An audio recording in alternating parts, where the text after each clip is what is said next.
সমস্যা সমাধানৰ 10টা উপায়। প্ৰব্লেম এই ইংৰাজী শব্দটো প্ৰায়ে শুনিবলৈ পোৱা যায়।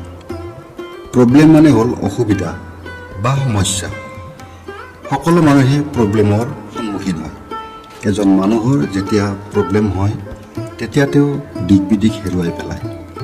প্ৰতিটো অসুবিধা বা সমস্যাৰ পৰা কেনেকৈ সমাধান বিচাৰি উলিয়াব পাৰি তাৰ 10টা উপায় কম আজি।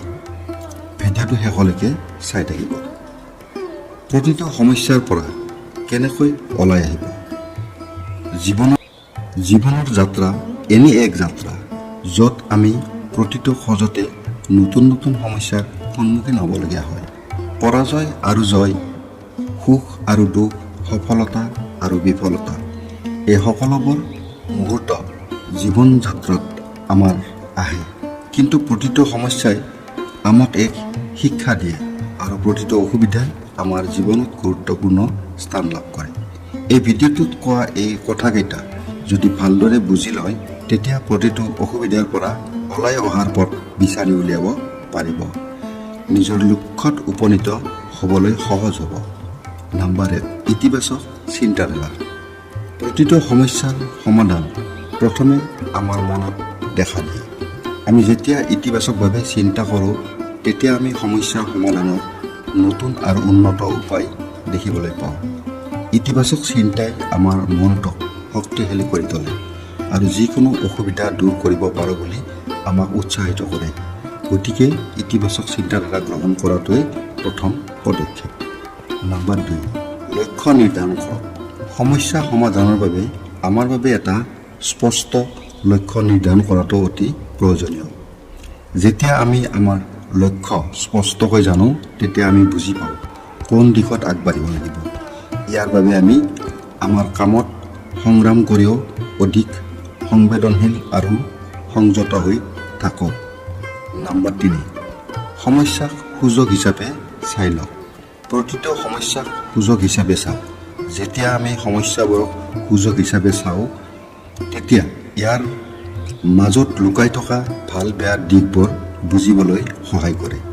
যেতিয়া কোনো সমস্যাৰ সৃষ্টি হয় তেতিয়া আপুনি সেইটো বিশ্লেষণ কৰি বুজিব লাগিব যে এই সমস্যাৰ পৰা আপুনি কি শিকিব পাৰে আৰু ইয়াৰ পৰা আপুনি কেনেকৈ লাভৱান হ'ব পাৰে এইটো আপুনি জানিব লাগিব। আপুনি বুজিব লাগিব যে আপোনাৰ জীৱনত অহা প্ৰতিটো সমস্যাই আপোনাক শক্তিশালী কৰিবলৈ আহে। নম্বৰ 4, সহযোগিতা আৰু সম্পৰ্ক। কেতিয়াবা আমি অকলে আমাৰ সমস্যা সমাধানৰ চেষ্টা কৰোঁ। আমি কিছুমান সমস্যাৰ সমাধান বিচাৰি পাওঁ, কিন্তু কিছুমান সমস্যা আছে যাৰ সমাধান আছে কিন্তু সমস্যাত পৰাৰ বাবে আমি সেইবোৰ দেখা নাপাওঁ। গতিকে বন্ধু বান্ধৱ, পৰিয়াল আৰু আত্মীয়ৰ পৰা সহায় লোৱাত আমি লাজ অনুভৱ কৰা উচিত নহয়। সেইসকল লোক আমাৰ লগত আছে যাতে আমি তেওঁলোকৰ সহায় আৰু সমৰ্থন লাভ কৰিব পাৰোঁ।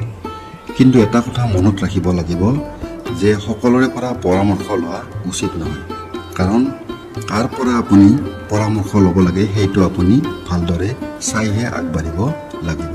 নম্বৰ 5, সংগ্ৰামৰ সন্মুখীন হওক। সমস্যা সমাধান ইমান সহজ নহয় আৰু আমি সংগ্ৰামৰ সন্মুখীন হ'ব লাগিব।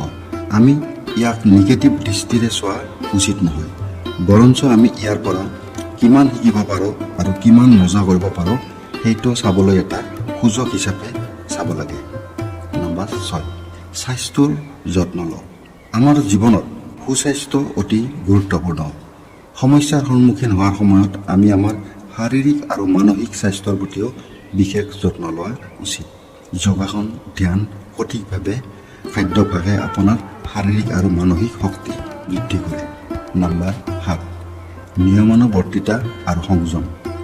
নিয়মানুৱৰ্তিতা আৰু ধৈৰ্যই সমস্যা সমাধানত সহায় কৰিব পাৰে।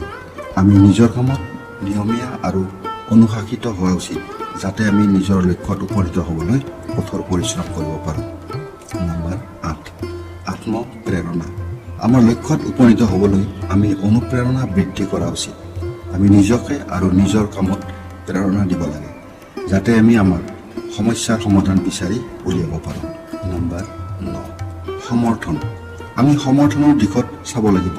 কেতিয়াবা আমি নিজৰ সমৰ্থন অবিহনে হাৰ মানি লওঁ। কিন্তু আমি বুজি ল'ব লাগিব যে আমাৰ ওচৰে পাঁজৰে বহুত মানুহ আছে যিয়ে আমাক সহায় আৰু সহযোগ আগবঢ়াব পাৰে। আপুনি বুজিব লাগিব যে আপোনাৰ পিতৃ মাতৃয়ে আপোনাক সফল হোৱা দেখিব বিচাৰে আৰু ইয়াৰ বাবে তেওঁলোকে আপোনাক যিকোনো ধৰণৰ সহায় কৰিবলৈ সাজু আছে। নম্বৰ 10, কেতিয়াও হাৰ নামানিব। শেষত আটাইতকৈ গুৰুত্বপূৰ্ণ কথাটো হ'ল কেতিয়াও হাৰ নামানিব।